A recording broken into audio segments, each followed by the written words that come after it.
Assalamualaikum warahmatullahi wabarakatuh.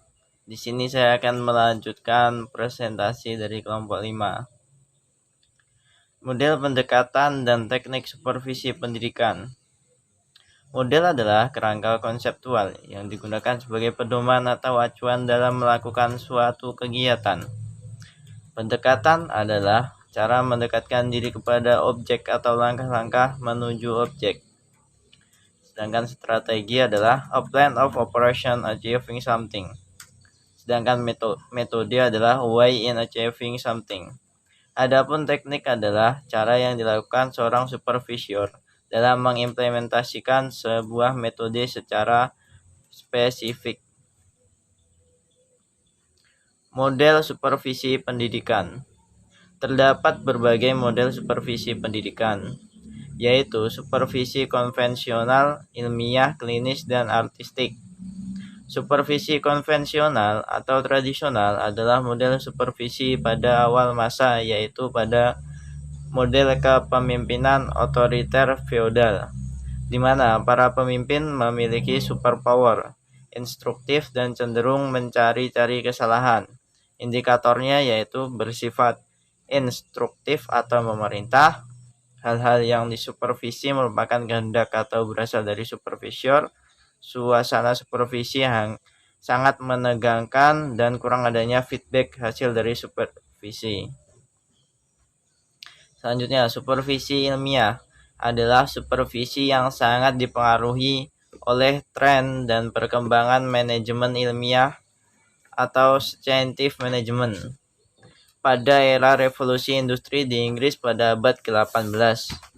Indikatornya sistematis, objektif, dan menggunakan alat instrumen yang dapat memberikan informasi sebagai umpan balik untuk mengadakan penilaian terhadap proses belajar mengajar.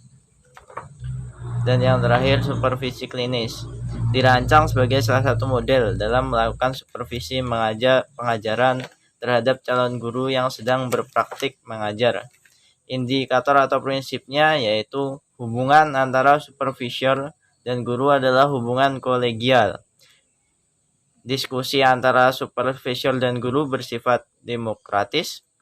Sasaran supervisi berpusat pada kebutuhan dan aspirasi guru. Feedback berdasarkan observasi.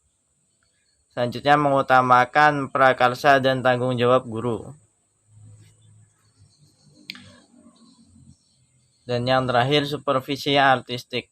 Maksud artistik di sini adalah bahwa kegiatan supervisi adalah bukan hanya sekedar pembinaan, bimbingan, atau bahkan pengawasan saja. Akan tetapi lebih dari itu, kegiatan supervisi adalah sebuah seni membimbing, mengamati, membina, dan lain-lain. Hal penting dari supervisi ini adalah memerlukan perhatian, memerlukan pendidikan tingkat tinggi, mengapresiasi kontribusi guru, memerlukan hubungan baik, memerlukan kemampuan bahasa, memerlukan kemampuan untuk memahami situasi, dan selanjutnya dapat menerima fakta. Pendekatan supervisi pendidikan. Terdapat beberapa pendekatan dalam supervisi pendidikan, yaitu pendekatan langsung, pendekatan tidak langsung, dan kolaboratif. Yang pertama, pendekatan langsung atau direct approach. Pendekatan langsung adalah aktivitas supervisi yang dilakukan melalui tatap muka langsung dengan guru, baik pada saat guru mengajar di dalam kelas maupun pertemuan yang diatur di luar ruang kelas. Dan yang kedua, pendekatan tidak langsung atau indirect approach. Teknik supervisi tidak langsung adalah pengawasan yang dilakukan melalui berbagai fasilitas media pengawasan, seperti rapat-rapat, media terbitan, penataran, dan pelatihan.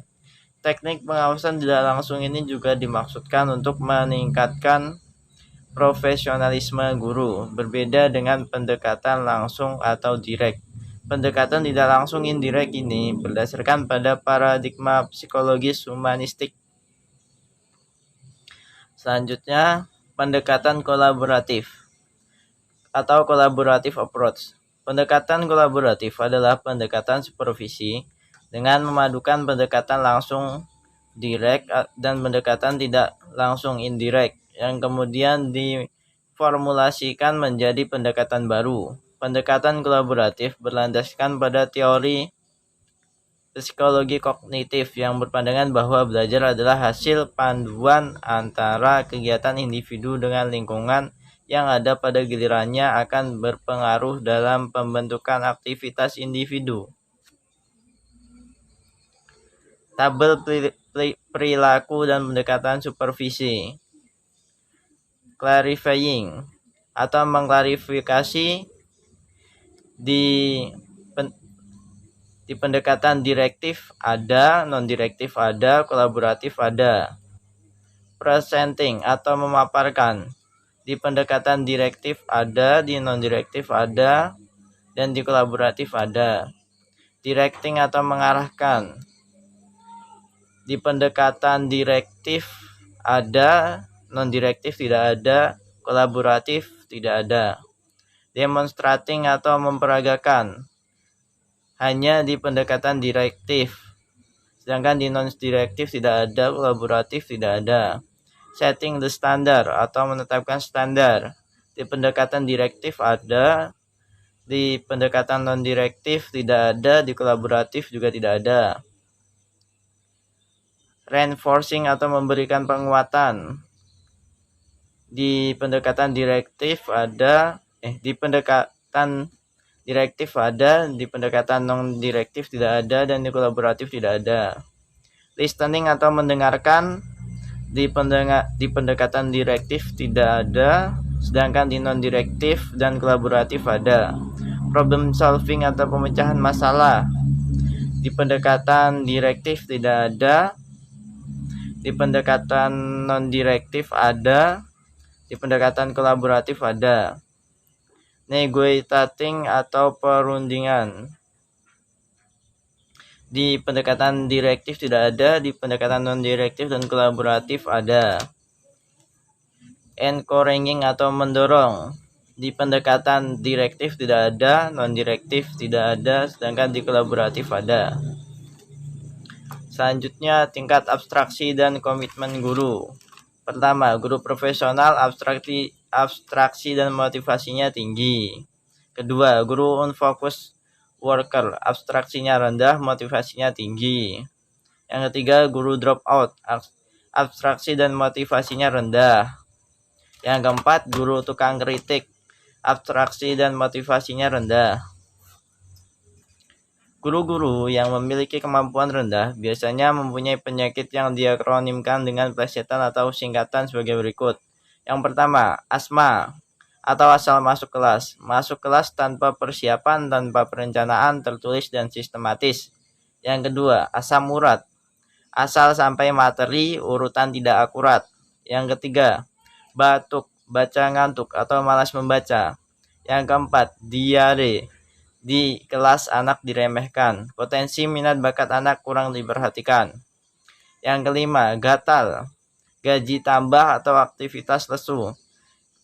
Gaji terus bertambah tapi mindset tidak mau berubah. Yang keenam, ginjal. Gaji nihil jarang aktif dan lambat. Gaji minus, penggunaan tidak sesuai kebutuhan. Yang ketujuh, hipertensi. Hilang perhatian terhadap nasib siswa. Prestasi siswa tidak diperhatikan, mau pintar atau bodoh masa bodoh. Yang kedelapan, kudis, kurang disiplin. Yang kesembilan, kurap, kurang rapi. Yang kesepuluh, kusta, kurang strategi. Yang kesebelas, mual atau mutu amat lemah. Empati, kompetensi guru kurang dikuasai. Yang ke-12, lesu atau lemah sumber.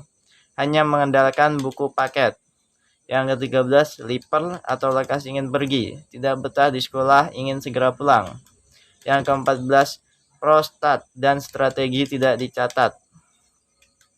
Prostat atau program dan strategi tidak dicatat.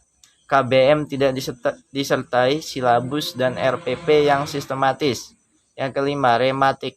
Rendah motivasi, anak tidak simpatik. Tidak semangat saat mengajar. Yang ke-16, stroke. Suka terlambat untuk masuk kelas atau suka terlambat karena urusan keluarga. Yang ke-17, TBC, tidak bisa komputer. Yang ke-18, tipus, tidak punya selera. Dan yang terakhir yaitu 19, AIDS, absen, izin, dinas luar, dan sakit. Sekian yang dapat saya sampaikan, kurang lebihnya mohon dimaafkan. Wassalamualaikum warahmatullahi wabarakatuh.